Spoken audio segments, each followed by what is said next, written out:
గంగులయ్య గారు, విక్రమ్ కుమార్ గారు, దినకర్ గారు, శ్రీదేవి గారు, ప్రిన్సిపల్ సెక్రటరీ అజయ్ జైన్ గారు, ఎండోమెంట్ సెక్రటరీ హరి జవహర్ లాల్ గారు, ఈరోజు మనలందరికీ కూడా చాలా స్పష్టంగా అర్థమయ్యే విధంగా పంచాంగ శ్రవణ చేసినటువంటి మాడుగుల నాగపణి శర్మ గారు. నాకు ఇప్పుడే కాదు, మొదటి నుంచి కూడా ఆయనంటే ఒక నమ్మకం. ఆయన ఎప్పుడు కూడా చాలా అనర్గళంగా ఏది మాట్లాడాలన్నా భగవంతుడు ఆయనకు ఆ చాతుర్యాన్ని ఇచ్చాడు.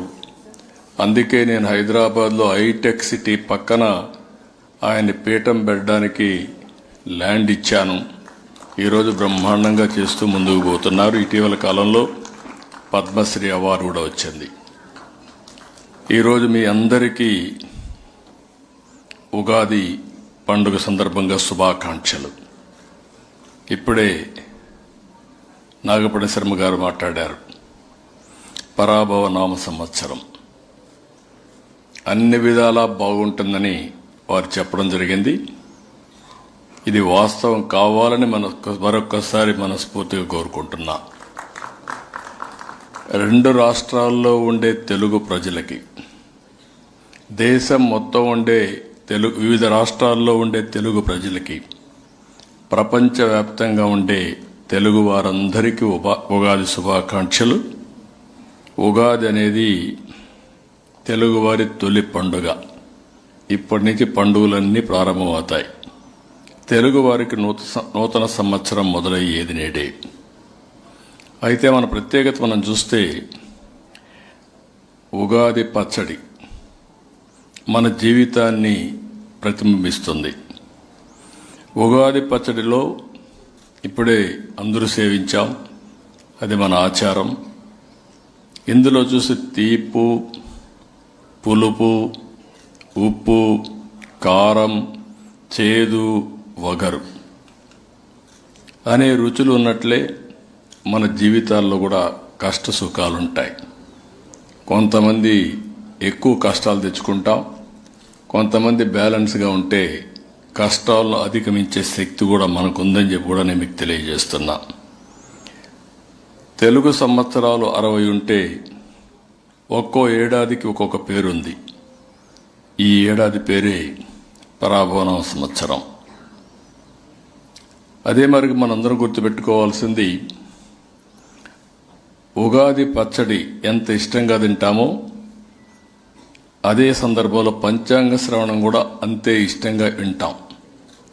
అందరం కూడా కోరుకున్నది ఒకటే, ఈ సంవత్సరం నాకు అంతా మంచి జరగాలి, నేను మా కుటుంబం బాగుండాలి అని మనందరం కోరుకుంటాం. అదే సమయంలో ఉగాది అనేది ఒక ప్రత్యేకత. అందుకే ప్రభుత్వం కూడా తెలుగు వారి పండుగని గౌరవించుకునే విధంగా అధికారికంగా అఫీషియల్గా జరుపుకునే ఏకైక పండుగ ఉగాది పండుగ అని చెప్పి కూడా నేను మీకు తెలియజేస్తున్నాను. అక్కడ అన్ని పండుగలు జరుపుకున్నా అది కుటుంబంలో జరుపుకుంటాం. ఇది అందరం కలిసి ఒకసారి చిన్నప్పటి నేను చూశాను. ఆ రోజు ఉగాది జరుపుకొని సాయంత్రం అంతే పంచాంగ శ్రవణం చేసి అది విన్న తర్వాత మనం ఈ సంవత్సరానికి ఏ విధంగా ప్రిపేర్ కావాలనో ప్రిపేర్ అయ్యి ముందుకు పోయే సంస్కారం అంది. అలాంటి సంస్కృతి ఈ సంవత్సరం దగ్గర కళారత్న అవార్డులు 38 మందికి, ఉగాది పురస్కారాలు 122 మందికి ఇస్తున్నాం. ఎంపిక చేశారు. వారందరికీ మనస్ఫూర్తిగా అభినందనలు, శుభాకాంక్షలు మరొకసారి మీ అందరికీ తెలియజేస్తున్నా. తెలుగు సంస్కృతి మహోత్తమైనది. తెలుగు వాళ్ళు పండుగలను ఘనంగా జరుపుకుంటాం. మనం గుర్తుపెట్టుకోవాలి, ప్రకృతిని పూజించడం, ఆరోగ్యకరమైన జీవన శైలిని మనకు పండుగలు నేర్పిస్తాయి. మంచి చెడుల్ని విశ్లేషించడమే కాకుండా మంచి చెడుల్ని గుర్తు చేసుకునే సమయం పండుగ రోజులు. ఈరోజు నరకాసుర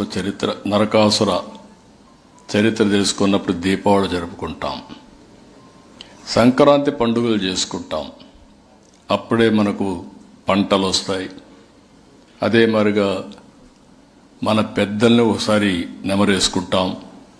ఇలాంటి ఒక పండుగ కాకుండా ఏ పండుగైనా సరే మీరు చూస్తే దానికి ఒక విశిష్టత ఉంది, దానికి ఒక చరిత్ర ఉంది. సమాజంలో విలువలు కాపాడుకోవాలంటే ఇవన్నీ నెమరు వేసుకోవడం కూడా అంతే అవసరం అని చెప్పి కూడా నేను మీకు తెలియజేస్తున్నా. ఈరోజు మనందరం కూడా ప్రకృతిని పూజించడం, ఆరోగ్యకరమైన జీవన శైలిని మన పండుగలు మనకు నేర్పిస్తాయి. నేలను పూజిస్తాం, భూమిని పూజించడం మనకెందుకంటే కన్న తల్లి మనకు జన్మనిస్తే ఆ తర్వాత ఏది